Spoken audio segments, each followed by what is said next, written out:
I am continuing in my reading. What I'm doing in this series is to read through the entire standard works of the Church of Jesus Christ of Latter-day Saints. This consists of the Bible, the Book of Mormon, the Doctrine and Covenants, and the Pearl of Great Price. I am continuing reading in a chronological order, according to event, not according to publication or volume, so I'm skipping around a bit as I move along. We continue in Revelation. Great symbolic representations of many things here. We read the seven seals, which gave us an overview of world history from the fall of Adam to the final judgment. We then turned to more specific events, the apostasy, the rise of the beast, the restoration of the gospel, and now we've just read the last seven plagues poured out by the seven angels. That was in chapter 16. We are now going to continue reading in chapter 17. In this video, we have a Joseph Smith translation. And what the Joseph Smith translation is, this is a translation or correction done by Joseph Smith to restore those passages that have been lost or corrupted over the years. The Revelation of John, chapter 17. And there came out one of the seven angels which had the seven vials, and talked with me, saying unto me, Come hither, I will shew unto thee the judgment of the great whore that sitteth upon many waters, with whom the kings of the earth have committed fornication, and the inhabitants of the earth have been made drunk with the wine of her fornication. So he carried me away in the spirit into the wilderness, and I saw a woman that sit upon a scarlet-colored beast, full of names of blasphemy, having 7 heads and 10 horns. And the woman was arrayed in purple and scarlet color, and decked with gold and precious stones and pearls, having a golden cup in her hand, full of abominations and filthiness of her fornication. And upon her forehead was a name written, Mystery, Babylon the Great, the mother of harlots and abominations of the earth.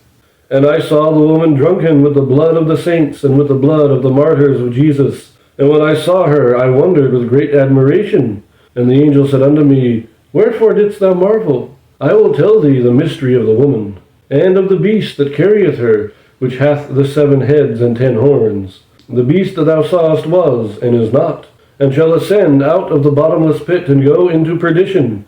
And they that dwell on the earth shall wonder, whose names were not written in the book of life from the foundation of the world, when they behold the beast that was, and is not, and yet is. And here is the mind which hath wisdom. The 7 heads are 7 mountains on which the woman sitteth. And there are 7 kings, 5 are fallen, and 1 is, and the other is not yet come.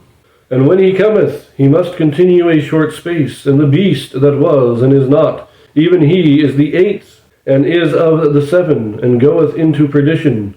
And the 10 horns which thou sawest are 10 kings, which have received no kingdom as yet, but receive power as kings 1 hour with the beast. These have one mind, and shall give their power and strength unto the beast. These shall make war with the Lamb, and the Lamb shall overcome them. For he is Lord of lords, and King of kings, and they that are with him are called, and chosen, and faithful.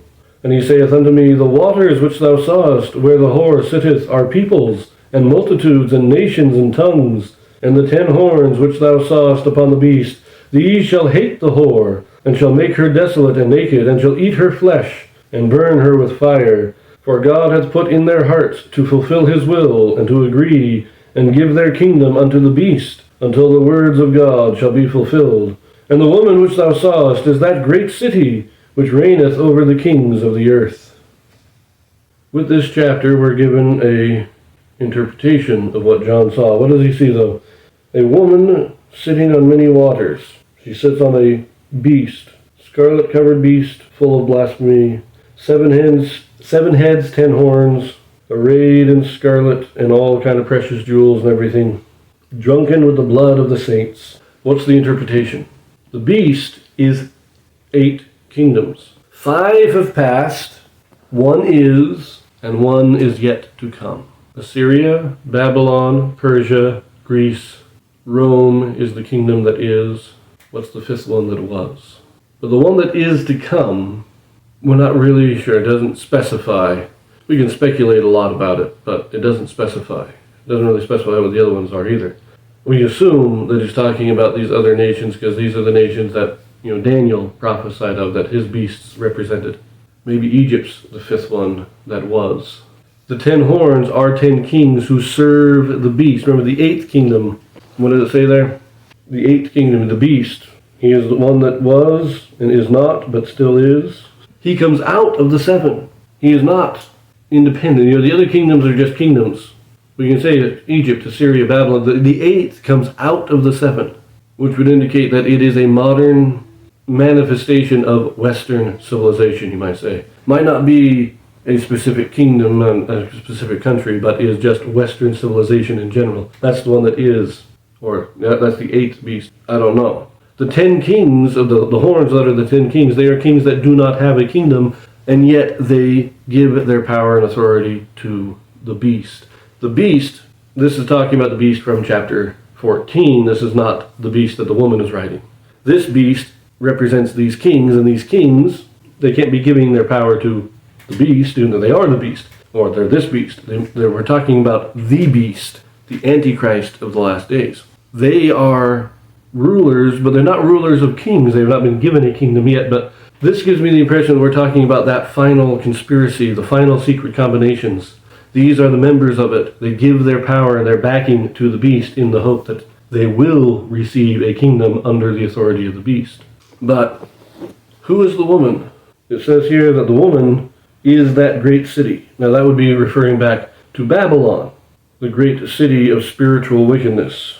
As it said, upon her forehead was written, Mystery, Babylon the Great, the mother of harlots. So she's not representing an earthly kingdom, but a decadence and spiritual wickedness in the world.